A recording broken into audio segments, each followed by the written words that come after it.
High, city centre one এতবার গেছি কিন্তু জানতামই না এত কাছে সুন্দর একটা রুফটপ রেস্টুরেন্ট আছে। তো আজকে আমরা সেখানেই যাচ্ছি। ঘুরে এসেছি, এক সপ্তাহ হয়ে গেছে। তো নেক্সট সানডেতে আমি গেছিলাম আমার দুই বান্ধবী অঞ্জনা আর সুপর্ণার সাথে দেখা করতে, আর সানসেটের টাইমে এসেছিলাম এই ক্যাফেটাতে, যেটা কিনা দারুণ লাগছিল দেখতে।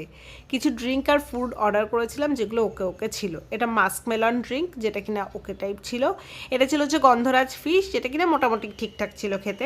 আমি একটা ওয়াটারমেলন ড্রিঙ্ক অর্ডার করেছিলাম, যেটা খুবই মিষ্টি করে দিয়েছিল, এবং আমি ডেকে বললাম যে আমি এত মিষ্টি খাই না, এটা টেস্টটা চেঞ্জ করে দিতে বা একটু সল্টি ফ্লেভার করে দিতে, দেন করে দিয়েছিল, এবং তারপর খেতে কিন্তু খুব সুন্দর লাগছিল। কাবাব নেওয়া হয়েছিল, যেটা খুব শক্ত ছিল আর টেস্ট ওয়াইজ অতটাও ভালো ছিল না। যেটা সব থেকে ভালো ছিল সেটা হচ্ছে এই বার্মিস ডিশটা অর্ডার করেছিলাম। এটা হচ্ছে ওয়ান পট নুডল, এর নাম হচ্ছে খাউশে, যেটা কিনা আরও 5টা জিনিসের সাথে আসে। ওর মধ্যে fried noodle, peanut, garlic, lime, পেঁয়াজ ভাজা অনেক কিছু থাকে, যেগুলো দিয়ে খেতে কিন্তু খুবই ভালো লাগে।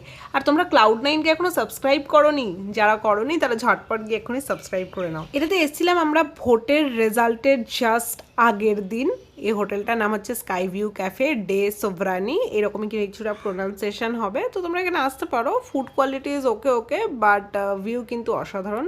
তারপরে আমরা চলে এসেছিলাম সিটি সেন্টারে। এখানে খানিকক্ষণ আমরা ঘুরলাম, বসে আড্ডা দিলাম। আর আজকের দিনে এত গরম লাগছিল, একটুও হাওয়া ছিল না।